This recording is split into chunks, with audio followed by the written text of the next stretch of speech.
자, 제18강 입체도형 알아보기. 자, 이제부터는 입체도형에 대해서 알아볼 건데요. 기둥과 뿔, 그리고 뿔대에 대해서 알아볼 겁니다. 이것을 다면체와 회전체로 구분해서 알아볼 건데요. 제일 먼저 기둥에 대해서 알아보도록 합시다. 기둥은 크게 각기둥과 원기둥으로 나누어져 있죠. 각기둥은 그림과 같이 두 밑면은 서로 평행하고 합동이며 두 밑면이 서로 평행하고 합동이며 옆면은 직사각형으로 이루어진 입체도형, 이런 도형을 각기둥이라고 하죠. 자, 그림에서 보는 것처럼 자, 밑면이 서로 평행하면서 합동인 삼각형이에요. 밑면이 삼각형이기 때문에 이 도형은 삼각기둥. 자, 밑면이 사각형인 기둥은 사각기둥, 밑면이 오각형이면 밑면의 모양에 따라서 오각기둥이라고 이름 지어지겠죠. 자, 옆면은 보는 바와 같이 모두 직사각형을 이루고 있습니다. 이쪽에 있는 옆면은 좀 기울어져 보이지만 입체도형을 평면에 그렸기 때문에 이렇게 보이는 것일 뿐 실제로는 직사각형의 형태를 띠고 있는 것이죠. 자, 그러면 회전체에서 기둥은 원기둥입니다. 그림과 같이 두 밑면은 서로 평행하고 합동인, 자, 두 밑면이 서로 평행하고 합동인 것은 각기둥에서와 마찬가지로 똑같아요. 그런데 여기서는 밑면이 원으로 이루어졌다는 것이 차이점이 되겠죠. 자, 왜냐하면 어떤 이런 회전축을 기준으로 직사각형 모양이 이렇게 있었어요. 이런 직사각형 모양을 빙글빙글 돌려요. 그렇죠? 빙글빙글 돌려주면 이렇게 밑면이 원의 모양이 생길 것이고 오른쪽에 똑같은 폭의 이렇게 이런 입체 도형이 생기게 될 거예요. 자, 요 직사각형 모형을 빙글을 돌렸을 때 생기는 요 돌리는 요 축을 회전축이라고 하겠죠. 회전할 때 기준이 되는 축이니까 회전축. 이 회전축을 기준으로 돌렸을 때 생기는 입체 도형. 이것이 원기둥을 이루는 것이고 이 원기둥의 특징은 밑면이 서로 평행하고 합동인 원으로 이루어졌다는 것이죠.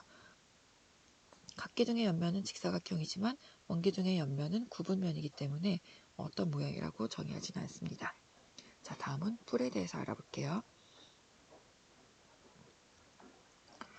자, 뿔은 역시 각뿔과 원뿔 이렇게 나타낼 수 있어요.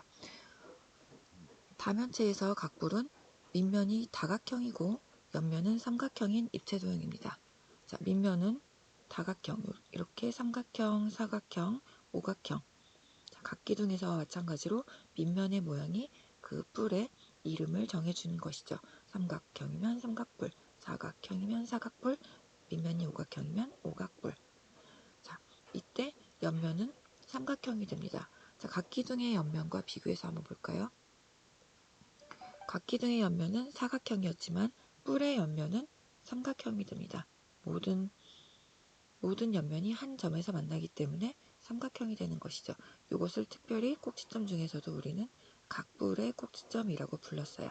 기억나죠? 각뿔의 꼭지점. 자, 그럼 원뿔도 한번 볼까요? 자, 원뿔은 이 회전축을 기준으로 이 삼각형 모양을 회전시켜서 만든 입체도형이에요. 자, 삼각형 중에서도 여기 각이 직각이 되어줘야 되겠죠. 이것을 회전시키면 이렇게 같은 폭의 길이가 나올 것이고 이렇게 요런 모양의 입체도형, 즉 원뿔이 생기게 되는 거예요. 여기도 특별히 원뿔의 꼭지점이라고 부르게 되는 거죠. 원뿔의 꼭지점. 자, 원뿔의 정의 봅시다. 그림과 같이 밑면이 원이고 옆을 둘러싼 면이 구분면인 입체도형. 자, 어렵지 않죠? 자, 그리고 각뿔대라는 개념이 나오는데 우리가 초등에서 배우지 않은 새로운 개념이 되겠죠. 각뿔대, 원뿔대. 다른 건 아니고, 자, 각뿔대라는 것은 각뿔을 밑면의 평행한 평면으로 자를 때 생기는 입체도형 중 각뿔이 아닌 쪽의 입체도형. 자, 무슨 말인지 이해가 되나요? 예를 들어서 자, 파란색으로 해볼까? 요 삼각뿔대라는 것은 원래는 삼각뿔이었어요. 이렇게. 원래는 이런 삼각뿔대였어요. 이렇게. 밑면이 삼각형이고 옆면도 삼각형인 이런 삼각뿔대였는데 이것을 여기를 이 면으로 이렇게 잘라준 거예요. 이렇게 옆에서 어떻게 그려야 되지? 이걸 옆에서 이렇게 잘라준 거예요. 딱 자르고 났더니 위쪽에 삼각뿔이 하나 생기고 작은 삼각뿔이 생기면서 아래쪽에도 입체 도형이 생기게 되는 거죠.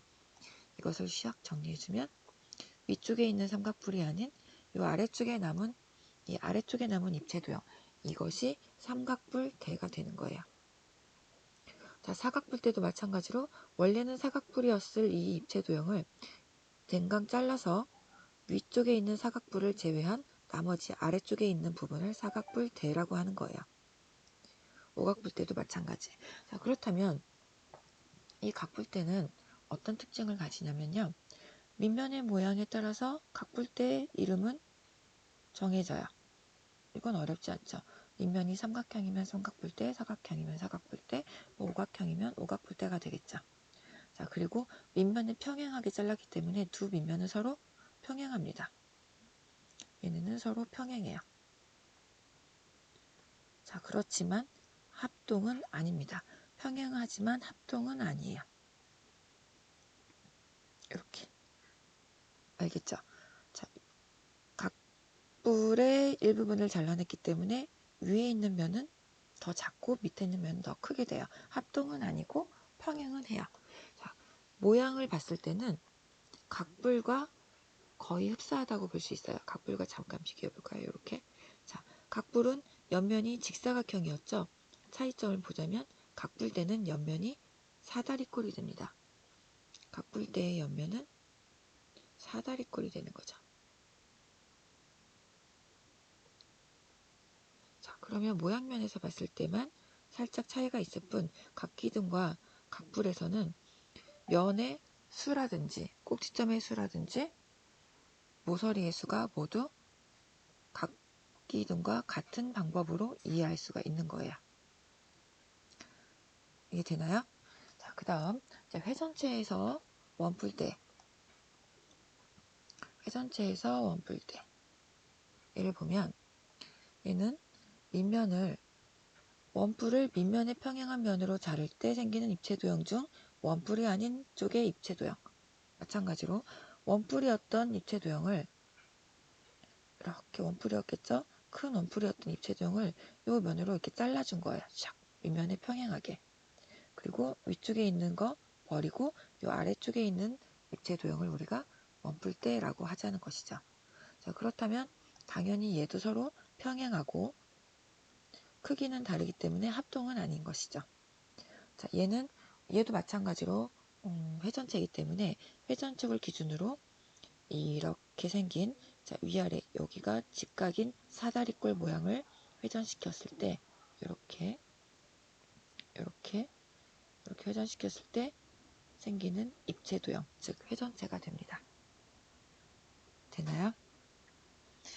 자, 그리고 또 하나 살짝 다른 각기둥과 각뿔과